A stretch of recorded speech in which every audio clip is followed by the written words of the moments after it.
Selamat datang di JB Talks bersama saya Ilmiah Agustina. Di sini kita akan bahas banyak hal yang ada di SMK Jaya Buana, mulai dari prestasi, kegiatan, pengalaman, serta banyak hal yang terjadi di sekolah kita. Selamat mendengarkan. Organisasi adalah sekumpulan orang yang memiliki wadah untuk satu tujuan yang sama. Dalam organisasi, peran pemimpin atau leader itu sangat penting. And today, JB Talks kedatangan seorang pemimpin atau leader dari salah satu organisasi di sekolah, Bang Riswanto. Hey, welcome to Prolognya JB Talks. bagus banget prolognya tadi. Welcome to JB Talks. Ya, How are you today? makasih. Alhamdulillah baik. I'm fine, thanks. And you? Oke. Alhamdulillah baik juga. Oke, before we get started ya Bang, sebelum masuk ke Jadi ngomong topik. pakai bahasa Inggris atau bahasa Indonesia nih? Oh, Indonesia. Indonesia. Sorry, gitu. Kasihan audiens nanti bingung. Oh iya, bingung, hampura aku ya. Jadi sebelum masuk ke topik nih tentang sebuah organisasi ya Bang ya gitu. Oke. Aku pengen nanya, Bang Riswanto, Bang Ris, di lingkungan sekolah, kenapa sih maunya pengennya dipanggil Abang gitu, enggak Pak Riswanto? What is the reason? Yang pertama adalah menghilangkan sekat yang besar sebenarnya. Kenapa nggak boleh Bapak? Kenapa harusnya Abang? Satu, kalau udah manggil Pak tuh, kayaknya sekatan antara siswa dengan guru tuh udah jauh banget tuh. Jadi ada attitude, ada etika yang harus diatur sedemikian rupa. Tapi kalau Abang tuh udah kayak kakak sendiri. Oh iya, lebih cair. Iya, jadi mungkin PR-nya lebih ke kita ngondisiin biar anak-anak tuh nggak kelewat gitu. Itu izin. Tapi anak emang yang terjadi anak-anak lebih nyaman dengan itu. Dan yang paling sering dilihat orang adalah satu, emang muka Abang juga bocah mukanya, nggak pas dipanggil Bapak. Dan alhamdulillah juga anak-anak, oh iya Bang, ya lebih enak juga manggilnya Abang. Emang nggak pantas kalau dipanggil Pak Aris itu nggak pantas. Di kelas, di organisasi pun sama, Ya, semua sama, Abang. semua. Ada nggak sih Bang mungkin kayak partner kerja atau sama guru gitu ya, yang ngambilnya tuh bukan Abang gitu? Ada beberapa, iya. Mungkin orang baru kali ya? Mungkin orang baru atau orang yang tidak terlalu dekat. Manggilnya Pak Aris kayak gitu. Pak Aris gitu. Tapi ketika deket ya pasti udah manggilnya tuh. Ya. Mungkin lebih nyaman kali ya. Lebih nyaman sih begitu emang. Lebih dekat, kita lebih ada chance untuk sharing tuh lebih luas. Kalau formal begitu tuh agak gimana ya? Iya, agak kakunya gimana? Emang dari awal kita udah dari panggilannya udah kaku, apalagi sharing mungkin nggak bakal. Iya begitu. Oke. Jadi gini Bang, Abang kan selain guru ya Bang ya. Guru apa Bang?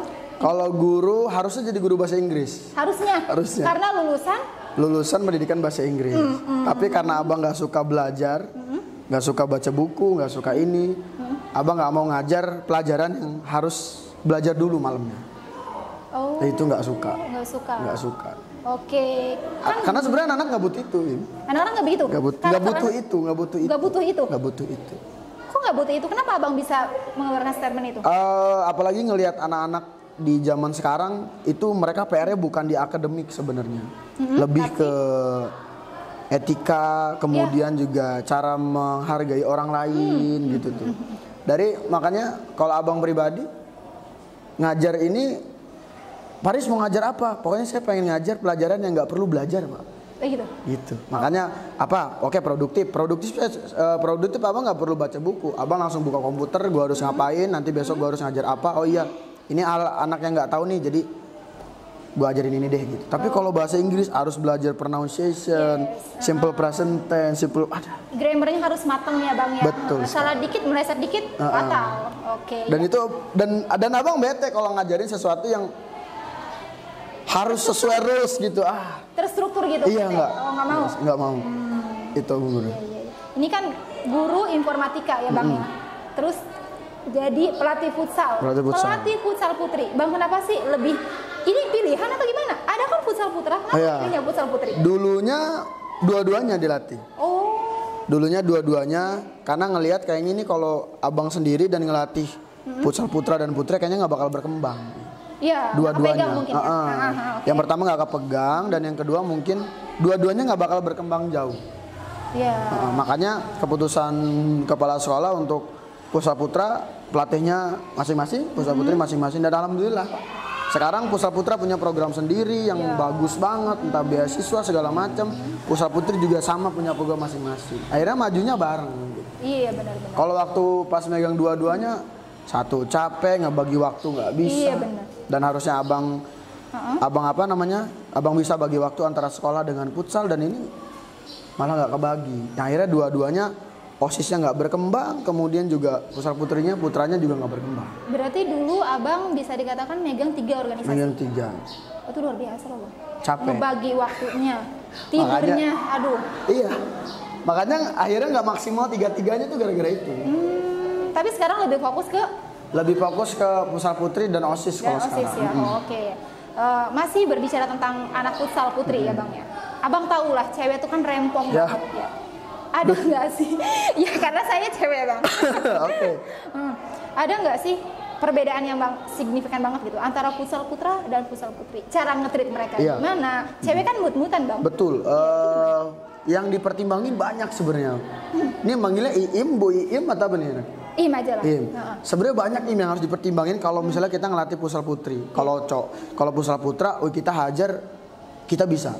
Kamu ini, kamu segala itu kita bisa. Tapi kalau putri satu, yang harus diperhatikan kita harus fair, harus adil. Kita nggak boleh terlalu dekat sama A, nggak boleh terlalu dekat sama B, nggak boleh terlalu dekat sama C. Harus semuanya dekat. Atau kalau mau jauh semua gitu. Karena kalau misalnya kita terlalu fokus sama si A yang ada misalnya contoh 20 pemain, kita terlalu dekat sama si A yang 19 pasti cemburu semua. Itu pasti sih. Itu pasti. Dan kita nggak bisa nuntut kamu mainnya harus total hari ini, nggak bisa. Dia punya PMS. Mereka punya PMS dan kita maksa kalau lagi PMS dia sakit perut, dia harus main total, nggak bisa. Dan di situ kita harus ngerti.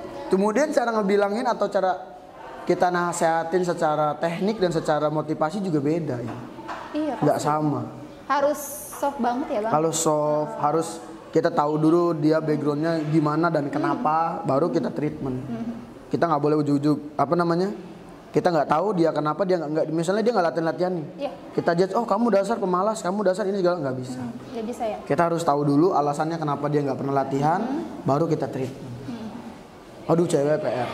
Cewek lah ya. Cewek PR. Pusat Putri itu PR banget. Makanya yang dibangun bukan cuma kalau ngebangun atlet sih gampang. Atlet nih, kita bangun atlet gampang. Kita nggak mau tahu. Itu bisa.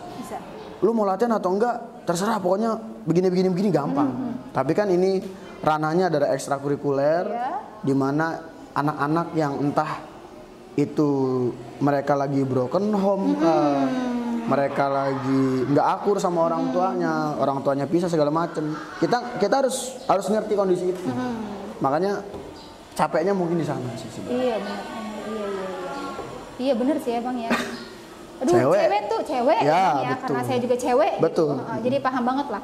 Berarti emang mengenal karakter si anggota atau si pemain itu penting banget ya bang ya. Penting banget gitu. Oke.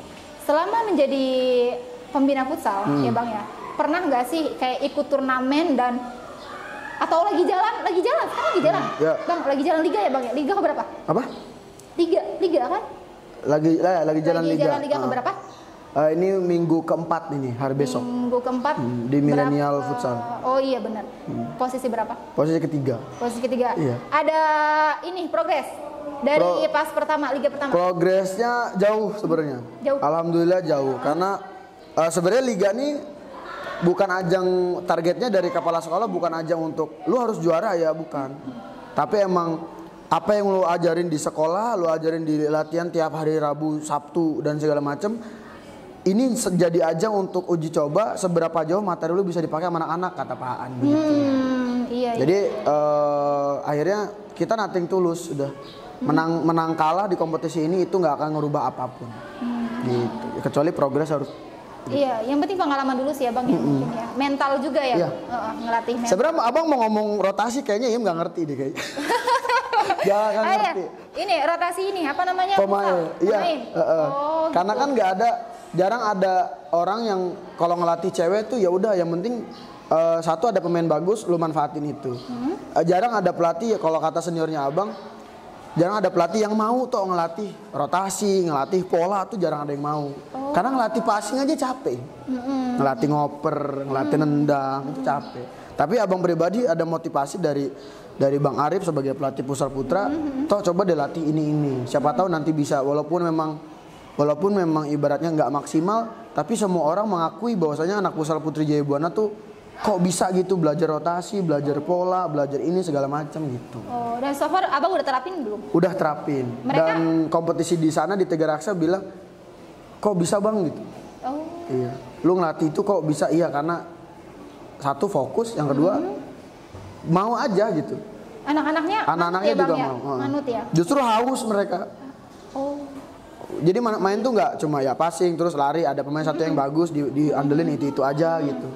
Kalau kita main kayak kita pakai pola 1-2-1, pakai pola 2-2, itu anak-anak semuanya merasa bermanfaat satu sama lain. Iya benar. Dimakan semua ilmunya. Ya, nggak ada yang terbebani, nggak ada yang harus main sepanjang waktu, nggak ada. Mereka kebagian semua. Iya, bang. Yang namanya cewek ya bang ya. Kan latihan nih. Latihan. Tiap hari, hampir tiap hari nggak sih bang latihan? Latihan kalau untuk liga ini hampir tiap hari, cuma libur 2 hari. Oh, libur 2 hari. Latihan kan di lapangan, Yap. di outdoor. Yang matahari itu lumayan kadang terik. Oke. Mereka ini nggak sih bang, ada ngeluh nggak sih saya skincarean gitu, kenapa harus di lapangan? Hal-hal seperti itu gimana bang nanggepinnya? Itu banyak banget waktu dulu. Dulu ya? Dulu pas banyak. awal-awal Makanya abang pribadi ngomong langsung ke anak-anak, kita tanamin mindset bahwasanya jangan pernah berharap anak futsal tuh bakal cantik. Semuanya akan hitam, gosong, segala macem. Cuma kata abang ada satu hal yang mungkin banyak orang yang cantik itu nggak cuma dari wajah, tapi ketika memang lu main bagus dan lu nyetak gol banyak, dilihat banyak orang, di situ lu cantik. Main lu bagus itu lu cantik, betul, skill. Banyak kok yang cantik tapi ya gitu. Iya benar. Ini pembahasan makin melebar nih. Melebar kemana-mana jadinya. Gara-gara bahas cewek jadi lebar nih. Iya benar. Guru udah dibahas. Pelatih futsal putri udah gitu kan. Kita masuk ke OSIS. Oke. Sebagai pembina OSIS, bang? Pembina OSIS. Sejak kapan, bang? Sejak 2018. 2018, terhitung lumayan lama ya? Lumayan. Sejak 2018 itu berarti emang udah aktif banget atau masih? Dari nol. Kalau kata senior saya dari minus. Dari minus sampai sekarang berkembang? Iya. Kan orang kan bilang kita mulai dari nol ya. Kalau ini dari minus. Minus itu berarti rusak. Rusak, banyak kekurangan, kita benerin dulu, baru kita mulai dari nol. Iya benar. Itu PR-nya. Diperbaiki dulu ya. Diperbaiki dulu, baru kita mulai dari nol. Sistem segala macam. 2018. Ingat banget tuh. Ingat banget. Jadi anak OSIS di sini tuh dulunya bukan organisasi tapi babu. Iya. Babu. Gini bang, apa sih menurut abang organisasi itu di mata abang? Apa sih? Organisasi itu sebenarnya miniatur hidup. Miniatur hidup. Kita tahu cara menghargai orang, kita tahu gimana caranya ngomong sama orang biar nggak orang tuh sakit, gimana caranya kita diem salah dan bergerak juga kita disalahin orang, itu di situ ada semua. Miniatur hidup tuh ya organisasi. Tapi ada satu organisasi yang paling sulit dikelola. Apa? Satu organisasi yang paling sulit dikelola itu ada. Keluarga. Keluarga dia. Keluarga ya. Jadi abang akan bilang percuma sekali. Semua orang yang ibaratnya ngaku aktivis segala macam ini, tapi nggak bisa memanage organisasi di rumah keluarga, itu menurut abang aktivisnya gagal. Aktivisnya gagal. Itu kata Pak Aan langsung. Kata Pak Aan langsung ya. Luar biasa. Dia aktif di organisasi di luar itu untuk pulang ke rumah, untuk manage keluarga di rumah seperti apa, untuk gimana caranya keluarga tuh terbiasa dengan musyawarah, keputusan segala macam. Akhirnya apa? Sharing gitu ya bang. Guyub, kemudian akur, itu yang bikin. Kata abang, oh iya bener juga. Bener juga. Akhirnya, ya emang bener susah. Yang dulunya mungkin mama mindsetnya money oriented, sekarang alhamdulillah enggak. Karena memang efek dari abang banyak belajar di kampus organisasi, walaupun tidak seaktif Aan gitu. Oh jadi dulu abang juga gabung organisasi? Oh. Tapi nggak ikut organisasi eksternal. Cuma ikut HMJ, kemudian jadi BEM.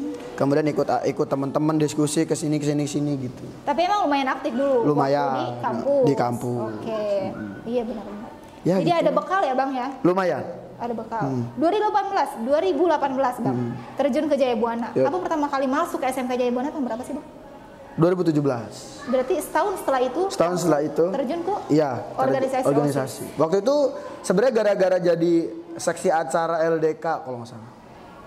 Seksi, LDK? jadi pertama tuh ditunjuk jadi lu jadi seksi acara ini ya, kegiatan pembekalan prakrin ya. Setelah jadi seksi acara pembekalan prakrin, di situ ibaratnya jam terbang abang dijajal di sini, nggak terlalu bagus. Akhirnya dicoba lagi lah, lu jadi seksi acara LDK ya di tahun 2018. Nah mulai dari situ Pak Yunus, Pak Mehi, semua guru-guru oke nih. Kebetulan juga pembina OSIS yang lamanya out dari sini. Kenapa? Out, keluar, resign. Akhirnya nanti pilihan nggak mungkin pilihannya coba toh lu jadi pembina OSIS gitu. Karena kan dulunya juga ketua OSIS juga gitu. Dulu Jadi ya pas, karena emang ada pengalaman lumayan. dulu ya. Ada pengalaman, ada bekal buat anak-anak gitu. Terus apa sih yang Abang rasain gitu sebelum dan setelah menjadi seorang pembina OSIS? Impact yang besar banget untuk Abang sendiri itu apa? Kalau untuk abang sendiri ternyata ngelihat anak-anak di sini tuh luar biasa ini. Luar biasanya? Yang abang pernah bilang anak-anak di sini tuh 80% tuh broken home. Anak-anak di sini itu 80%, 80% ya. Berarti besar banget ya? Besar. Pastinya ya? Iya. Makanya peran guru di sini penting banget. Banget. Jadi kita nggak ibaratnya ada guru di sini ada 55 lebih misalnya. Iya. Kalau guru-guru itu cuma ngajar, nyampain materi, cuma ini segala macem, pasti anak-anak nggak mau ngargain itu. Pesen. Karena kondisi anak-anak kita bukan kondisi anak-anak yang dimana orang tuanya berharap kamu harus pinter ya, ranking 1 ya, mana pelajaran bahasa Indonesia kamu nilainya mana, ini segala macem. Bahkan dia pulang ke rumah aja rata-rata anak-anak tuh nggak ada yang dicek dia belajar apa gitu. Ada yang bapaknya pisah, ada yang bapak ibunya udah meninggal tinggal sama neneknya, ada yang banyak deh. Ketika emang udah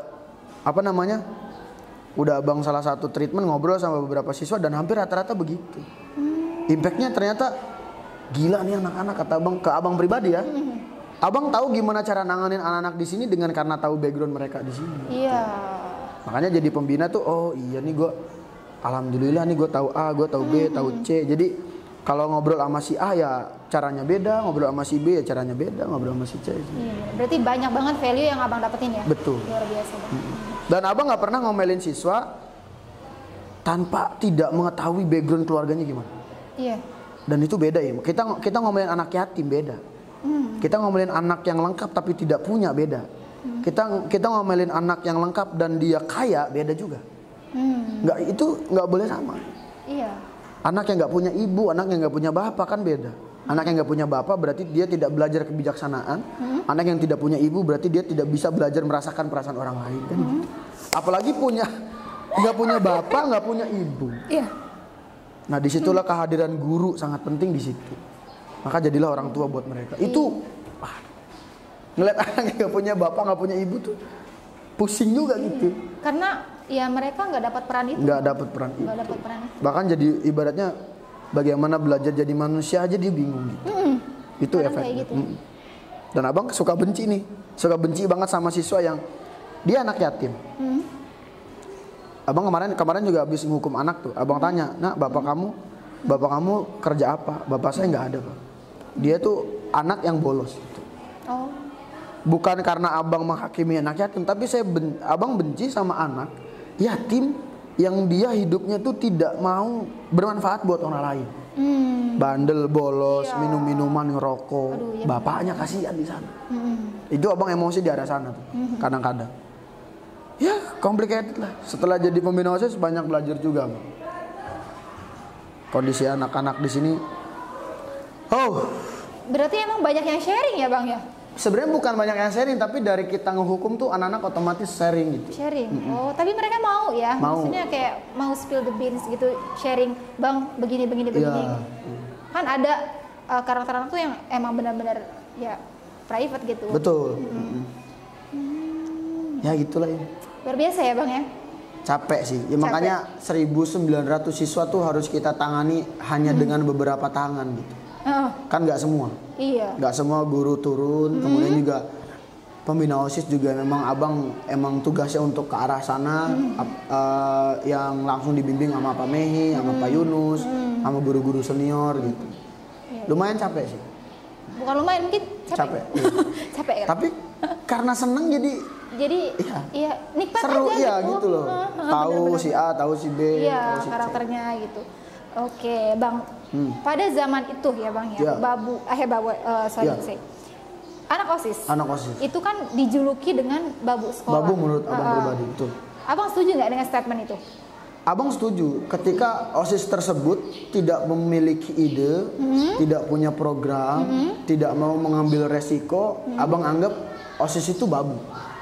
Babu. Dia nggak mau ngajar diri dia sendiri tuh, menurut abang, ya lu ngapain gitu? Apa bedanya dengan babu? Dengan ini bukan bermaksud merendahkan pekerjaan tertentu ya. Maksud abang, babu tuh kayak pembantu gitu loh. Iya. Pembantu itu kan ibaratnya dia manut sama majikan. Maksud abang, sekelas organisasi siswa intrasekolah tuh harusnya nggak gitu. Dia harus berani nantang diri dia sendiri. Oh ini coba gue bisa nggak ya? Oh ini gue coba bisa nggak ya? Ya pasti diomelin kan pasti. Nah tahun 2017 semua anak-anak tuh tidak ada yang berani melakukan itu. Dia manut. Ada acara perpisahan ikut, gotong-gotong bangku, gotong-gotong ini, gotong-gotong itu. Ada acara ini ikut, gotong-gotong ini, beresin ini, semuanya beres, mereka beresin kelas. Abang lihat, kok lu nggak ada apa gitu? Yang luntah ide, gagasan segala macam nggak ada. Semua programnya mengikuti sekolah. Semua program. Dan dia ikut andil loh. Ya abang sampai bilang begitu. Itu abang sampaikan ke anak-anak. Langsung pas evaluasi, abang bilang, nak, abang ini serasa bukan lagi ngobrol sama OSIS, tapi ngobrol sama babu. Dan mereka mikir, iya juga ya bang. Iya karena kalian itu apa namanya cuma ngikut doang, manut doang gitu. Cuma manut. Kalau manut nurut tuh. Iya. Cuma ngikut aja. Iya. Ada kegiatan ya gerak, nggak ada kegiatan ya udah. Nggak ada kumpul, nggak ada evaluasi, nggak ada rapat ini, rapat itu nggak ada. Nggak ada kegiatan yang mereka bikin sendiri tuh nggak ada. Itu aduh. Kayaknya harus berubah deh nih gini. Harus berubah. Tapi sepanjang ini gitu, ada perubahan yang kelihatan banget. Ada. Dan harus ditinggal dulu. Harus ditinggal dulu. Ditinggal dalam arti apa? Tahun kemarin itu angkatannya ketua OSIS yang alwi itu abang tidak turun sama sekali untuk memberikan gagasan total. Tahun berapa? Tahun 2021. Kemarin? Ya. Itu abang tidak. Bang ada kegiatan apa nggak ini nggak? Tinggal bodo amat. Biarin aja. Jadi biar dia rasa sendiri dia akhirnya gabut amat sini nih gabut amat sih gitu. Akhirnya mulailah belajar di situ. Bang bikin ini ya, ayo bikin. Walaupun kegiatannya masih receh, karena mereka nggak biasa ngelaksanain begitu kan, nggak biasa ngonsep ide, nggak biasa ngatur schedule segala macam. Akhirnya ya, bang, iya ya, bang, rekrutmen OSIS ada ini ya, oh iya boleh nggak bang. Akhirnya mulai jalan dan sekarang nular ke adik-adiknya. Dan abang sekarang nggak mau nggak mau mengulang tahun 2017, 18, 19. Iya. Tetap mereka harus bergerak. Bang, kita mau ngadain LDKO ya, monggo atur sendiri. Konsep sendiri. Bang, kita mau ngadain ini ya, konsep sendiri. Jadi Bona Games kemarin itu juga mereka sendiri. Jadi emang apa sih kreativitas mereka dituangkan di situ. Berkat ditinggal dulu. Ditinggal dulu gitu. Memang kan katanya ketika kehilangan tuh orang baru sadar seberapa pentingnya orang tersebut. Bener banget bang. Iya. Jadi yang abang kasih tuh sebenarnya abang nggak mau mereka tuh ngerasa aman ketika ada abang. Iya. Itu nggak boleh. Jadi ketika tenang aja sih ada bang Riz, tenang aja sih ada bang Riz itu yang abang nggak mau. Ya akhirnya mereka nggak kemana-mana, ini di situ aja. Kalau kayak gitu mereka depend dong sama abang. Ya, tergantung banget. Iya. Yang akhirnya gimana nih caranya? Ya akhirnya abang tinggal. Abang tinggal, biarin mereka mau ngurus sendiri, mau ada acara mau ada enggak terserah. Kenapa? Karena masyarakat yang lihat nanti. Iya. Nanti. Oh OSIS alwi ini dasarnya, OSISnya ini nih dasarnya nggak bisa apa-apa nanti gitu. Mereka terbebani gara-gara itu, akhirnya mereka juga mikir. Alhamdulillah tuh, begitu. Pasti ada hal positif aja. Alhamdulillah. Alhamdulillahnya. Minum dulu. Aus kayaknya. Oke. Minum dulu. Gini bang. Jadi kan OSIS nih ya bang ya. Ada nggak sih kriteria khusus gitu untuk menjadi anggota OSIS? Kalau anggota OSIS kita nggak nggak ada kriteria khusus. Tapi kalau jadi ketua OSIS ada kriteria khusus. Oh, pasti ada ya? Ada. Oh. Yang paling besar, yang paling penting, yang harus ditaati adalah mereka tidak boleh punya pacar. Oh, Ketua OSIS itu wajib tidak boleh punya pacar. iya. Kenapa Bang? Wajib mengganggu. Mengganggu. Itu kalau anak-anak seumuran 15, 16, 17 atau 14, 15, 16, dia memikul tanggung jawab, ditambah mereka punya hubungan dengan orang lain, mereka akan sulit profesional. Membaginya susah. Dia nggak bisa profesional, dia nggak bisa loyal, dia nggak bisa total gitu. Dia nggak bisa. Anak seumuran begitu psikologisnya nggak bisa ke arah sana. Makanya dan Abang pernah ngalamin itu. Karena Abang pernah ngalamin itu. Jadi waktu itu jadi ketua OSIS, kemudian juga punya pacar. Di sidang sama pembina OSIS, kemudian pembina Rohis waktu itu, karena kan organisasi Abang Rohis. Itu di sidang karena memang banyak catatan-catatan merah yang itu bersifat Riswanto tidak bertanggung jawab. Lebih memprioritaskan pacarnya daripada OSIS. Lebih menurut pacarnya daripada ininya. Akhirnya di sidang bahkan Abang nggak bawa tasnya sih. Ada sampai saat ini. Iya, suratnya baca kalimat syahadat, kemudian tanda tangan teman-teman, ada saksinya, dan saya berjanji A, B, C, D, E, dan Abang pengen terapin itu ternyata bener loh. Iya. Menjabat sebagai pimpinan tertinggi organisasi, kemudian kita mempunyai hubungan dengan orang lain, atau bisa disebut kalau anak-anak sekarang pacaran lah. Nggak bisa ya.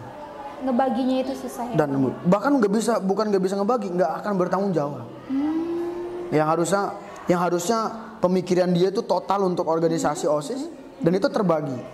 Jadi nggak fokus ya? Nggak fokus, nggak akan bagus organisasi. Dan image seseorang, pokoknya gini, orang yang lagi ini misalnya di sekolah ya, di lingkungan sekolah, dia jadi ketua OSIS dan dia punya pacar, itu image-nya nggak bakal bagus. Itu udah pasti. Itu pasti. Iya, wibawa nggak bakal muncul, kebijaksanaan nggak akan terbangun, image orang tuh ya elah lu. Pasti begitu.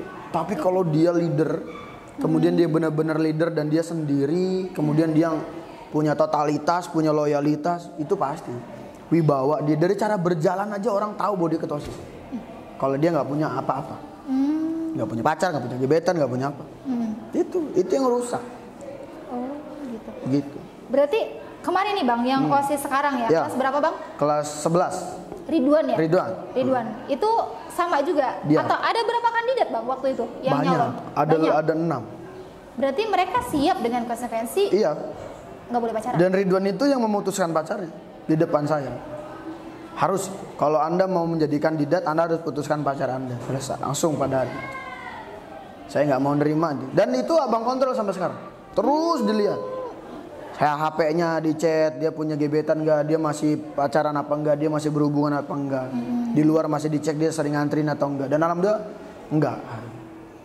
Dia terbukti. Dikontrol ya Bang ya? Dia lebih banyak di sekolah, dia lebih banyak sama abang, dia lebih banyak sama guru-guru. Coba kalau punya pacar, nggak bakal begitu. Rusak aja. Karena soal perasaan itu selesai. Rusak, apalagi anak-anak umuran segitu. Nggak bisa profesional. Yang kita aja yang dewasa kadang nggak bisa profesional. Iya benar. Apalagi yang anak-anak seumuran mereka. Masih berkembang ya.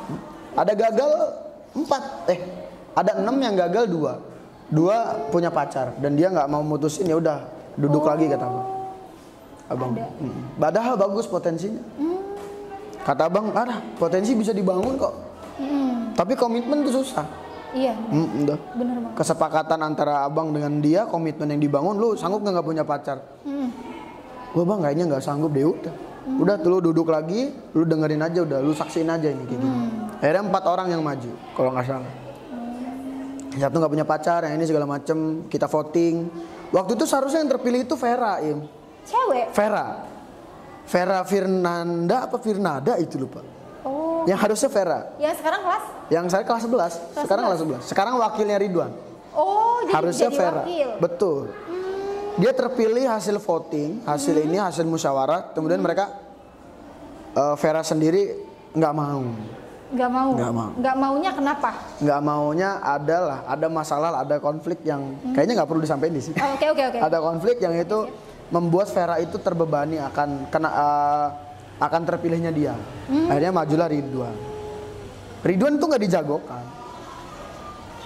Berarti ada voting ya Bang ya? Ada voting. Karena waktu kemarin tuh kenapa kita nggak pemilihan umum? Karena satu COVID. Yes. Kita mau pemilihan online ya, misalnya ya. Oh iya, kita pemilihan online sama aja deh, kayaknya nggak greget. Yang ada malah banyak hal-hal yang nggak subjektif, nggak objektif juga kalau begitu. Kalau abang udah kita musyawarah aja. Sebenarnya kan musyawarah itu kan menentukan calon sebenarnya, bukan menentukan ketua. Berhubung tidak ada pemilu raya, jadi sekaligus menentukan ketua. Gitu. Jadi memang itu hasil musyawarah ya. Terpilihnya Ridwan. Iya. Sekarang. Satu aja. Udah mulai dari tahun ini sampai tahun depan ketua OSIS tidak boleh ada yang punya pacar. Bukan Dan seterusnya. Dan seterusnya. Itu akan jadi budaya. Ya. Emang harus diterapkan sih Bang.